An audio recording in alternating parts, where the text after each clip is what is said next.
Oh yeah, that is one spicy meatball.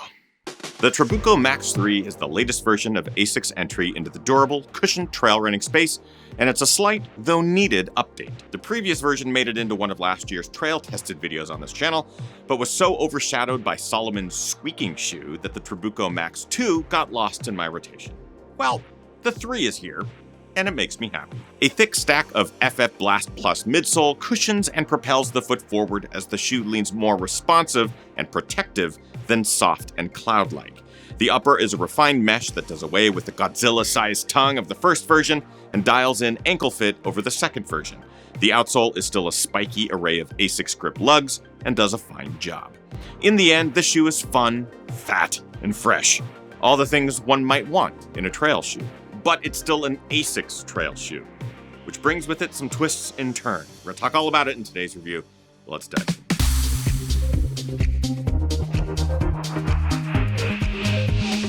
Ginger Runner. What is up, everybody? Ethan Newberry, the Ginger Runner, here for another Ginger Runner review. Today we're talking about this shoe from Asics.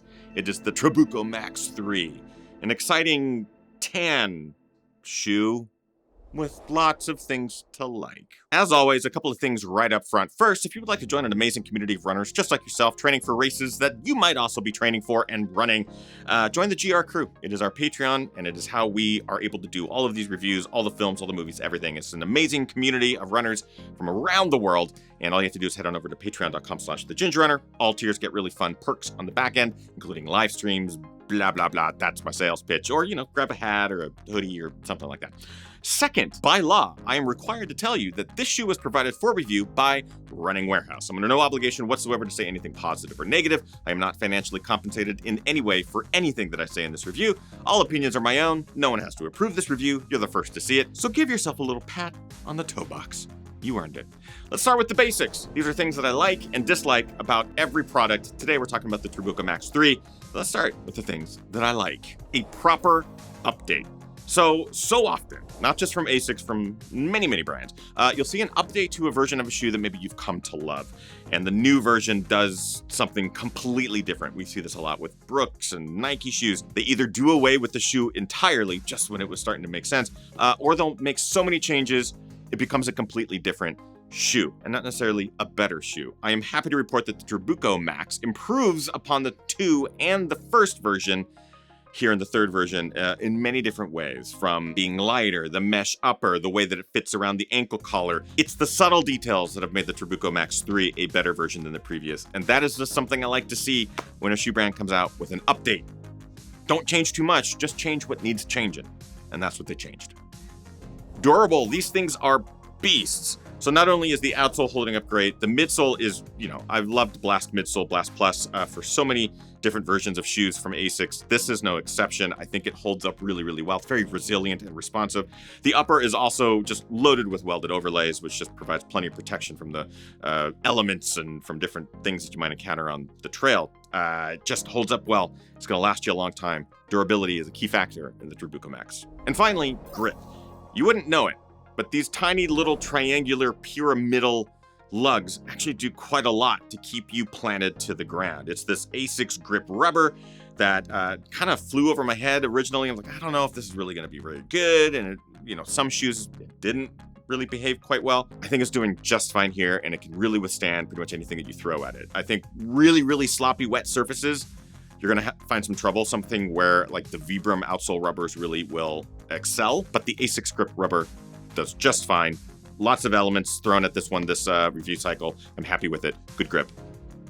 Nice job. That being said, it's not all spring wildflower blooms and epic sneezes that just get rid of allergies in one big blow. There are a couple of things that I dislike about the Asics Trabuco Max 3. Let's get to those now. Heavy. It is a lighter version than the past version, but it is still a heavy shoe, and it is still a giant brick on your foot, and that is in due part to the FF Blast Plus midsole. It is a hefty stack of it underfoot, while definitely protective and definitely providing you cushion and some responsive elements there. It's a lot of shoe. So you need to want that much shoe on your foot, because you're going to lose a lot of ground feel. You're going to be higher up off the ground, and it's not going to gobble up rocks and nooks and crannies quite as well as a softer midsole material. So in the end, there is bounce, there is some redeeming softness, but it is still a big tank of a shoe. The stiffness. So the shoe has certainly opened up more the more that I've run in the shoe. As you can tell, it certainly flexes when you want it to. Where it's really a little too stiff and not very forgiving is both in lateral stiffness and just the overall outsole and the ground feel element of the shoe itself.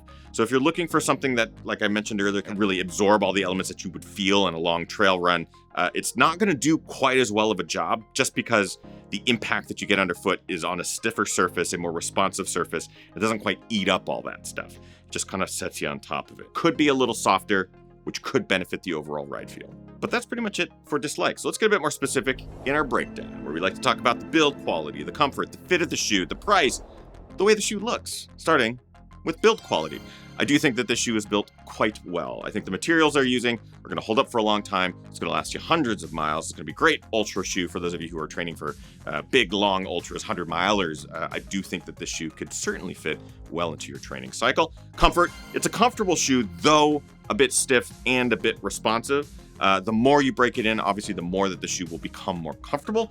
The midsole I do really enjoy. It has a bounce, but it is not like a Hoka Cloud or any of the big New Balances that might absorb a lot underfoot. Fit, I think it fits pretty well. They are doing gangbusters with this new ankle collar. The last couple of versions were really big and really puffy. The tongue was really long. They're dialing that in. The lacing is very similar. The toe box is very similar. But the overall fit of the shoe is dialed, and that is a good improvement. Price, these shoes are about $160. I feel like there's a lot of trail shoes that are coming into that price point, so I don't know whether to just change my whole internal algorithm and say like, oh, 160, what a great deal.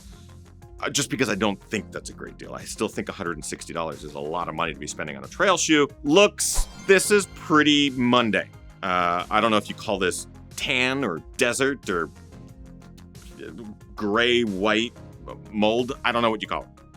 It's pretty plain. I do like that. I do like the orange highlights. I just think we could do a bit more color because honestly, this kind of looks like my skin tone. And when I look down with these shoes on, it feels weird. Bringing us finally to our conclusion. So the Asics Trabuco Max 3 is an awesome shoe. It's a great all-around. For those of you who are looking for a trail shoe that will get you through long distances, for long training runs, just adventures where you need grip, you need durability, and you want to basically buy one pair of shoes that's going to last you for a long time, this does seem like a really good option. I've never necessarily been a huge fan of what Asics has done in the trail world. The Trabuco Max was sort of the first one of their shoes that made me go, interesting. And now the Trabuco Max 3 makes me go, interesting enough to keep in rotation. So that, my friends, is what I think about this. But of course, let's bring it to the final criteria. Is the Asics Trabuco Max 3 a buy, try, or a why? Is it worth your time?